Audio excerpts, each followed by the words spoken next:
প্রেম কিংবা বিয়ে যেটাই করেন না কেন ভদ্রলোকের সাথে করবেন, আর তা না হলে প্রয়োজনে একা থাকবেন, টাকা কামাবেন, ঘুরবেন, ফিরবেন, পরিবারকে নিয়ে সম্মানজনক জীবনযাপন করবেন।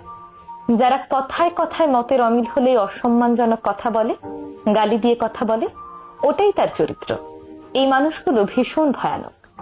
যাদের মধ্যে নম্রতা ভদ্রতা আছে তারা কথায় কথায় গালি দিয়ে কথা বলে না, অসম্মানজনক কথা বলে না, তাদের মতের অমিল হলেও সুন্দর ভাষায় সেটা বুঝিয়ে বলে। আর যারা কথায় কথায় উগ্রভাবে অসম্মানজনক কথা বলে, এই মানুষগুলোকে আপনি যত ছাড় দিয়ে কথা বলবেন, যত ভালোবাসা দেখাতে যাবেন, ততই আপনার লস। কারণ এরা দিন শেষে আপনাকে মানসিক রোগী বানানো ছাড়া আর কিছুই উপহার দিতে পারবে না। এই ধরনের সম্পর্কগুলো থেকে যত দূরে থাকা যায় ততই ভালো। আর সবচেয়ে বড় সত্যি কথা হলো, কেউ কাউকে ছাড়া মরে যায় না। সবাই ঠিকই বলে আমি তোমাকে ছাড়া বাঁচবো না, কিন্তু শেষ পর্যন্ত বাঁচে এবং খুব সুন্দরভাবেই বাঁচে। আর নিজের জীবনকে শেষ করার জন্য একজন অযোগ্য লোকই যথেষ্ট। একজন অযোগ্য লোকের সাথে থেকে নিজেকে তিলে তিলে অসম্মানের সাথে মেরে ফেলার চেয়ে এই ধরনের সম্পর্কগুলো তৈরি করার আগেই সচেতন হওয়া জরুরি।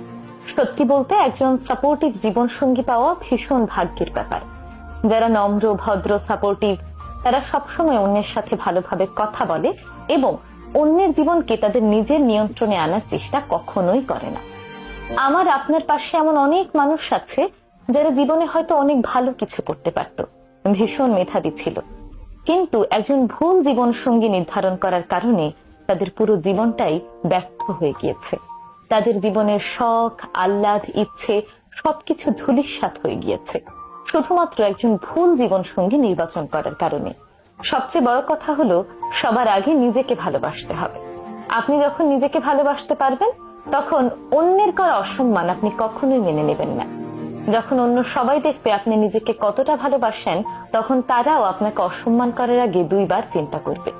বিয়ে ব্যাপারটা কিন্তু ভীষণ সেন্সিটিভ, তাই এইসব ব্যাপারে আগে থেকে সতর্ক থাকা উচিত। বিয়ে হোক কিংবা প্রেম, সবসময় ভদ্রলোককে জীবন সঙ্গী হিসেবে বেছে নেবেন, ভদ্র মানুষকে। একজন ম্যাচিউর বুদ্ধিমতী মেয়ে সেই ছেলেকে কখনো পছন্দ করে না যেই ছেলে পেছনে পেছনে ঘুরঘুর করে, সারাক্ষণ মেসেঞ্জারে ছ্যাচরামো করে। বরং একজন ম্যাচিউর বুদ্ধিমতী মেয়ে সেই ছেলেকেই পছন্দ করে যেই ছেলে ক্যারিয়ারে ফোকাস করে।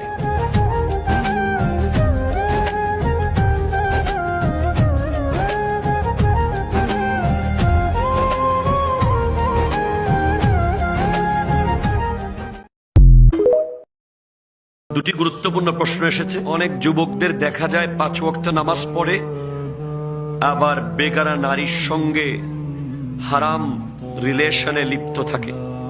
অনেক যুবক এটা মনে করে তাকে তো এমনিতেই বিয়ে করব,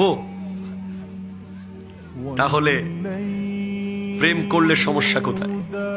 আগে সবাই বলেন লা হাওলা ওয়ালা কুওয়াতা ইল্লা বিল্লাহ। শোনেন, যতক্ষণ আদ্য হয় নাই, যতক্ষণ কালিমা পড়ে কবুল বলা হয় নাই সাক্ষী, প্রমাণ, ওকিল, শরীয়ত সম্মত পন্থায়, ততক্ষণ তার সাথে আপনার উঠা বসা, চলাফেরা, খাওয়া দাওয়া বেগানার সামনে ইসলাম হারাম করেছে। সেই নারীর সামনে আপনি যদি প্রেমের খেয়ালে, ভালোবাসার খেয়ালে, মোহাব্বতের খেয়ালে আপনি 1 মিনিট কথা বলেন, সেটাও জেনা। শুধু কথা না, তাকে নিয়ে একটু ভাবেন, সেটাও জেনা। কালিমা পড়ার পর,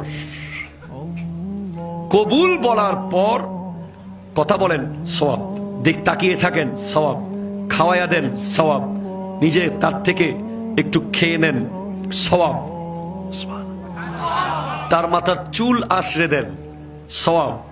তার পাকঘরের কাজে সহযোগিতা করেন, সওয়াব। তার কপালে চুমু দেন, সওয়াব। তার হাতে চুমু দেন, সওয়াব। তার ঠোঁটে চুমু দেন, সওয়াব। এটা সওয়াবের বস্তা আপনাকে দেওয়া হলো। সওয়াবের কি বস্তা। কিন্তু বিয়ের আগে আপনি তার সাথে পার্কে যাবেন, হারাম। মোবাইলে কথা বলবেন, হারাম। তাকে ভাববেন, হারাম। এবং এমন হারাম, তার সাথে মোবাইলে কথা বলতে বলতে আপনি যদি মরে যান, তাহলে আপনি বেঈমান হয়ে মরার সম্ভাবনা আছে। কারণ মান জানা ওয়া শারিবাল খামরা নাযা আল্লাহুল ঈমানা কামা তাখলাউল খামিসা মিন রাসিহি। যখন কোনো ব্যক্তি জেনা এবং মদ শরাবে লিপ্ত থাকে তখন তার থেকে ঈমানের জামা খুলে ফেলা হয়।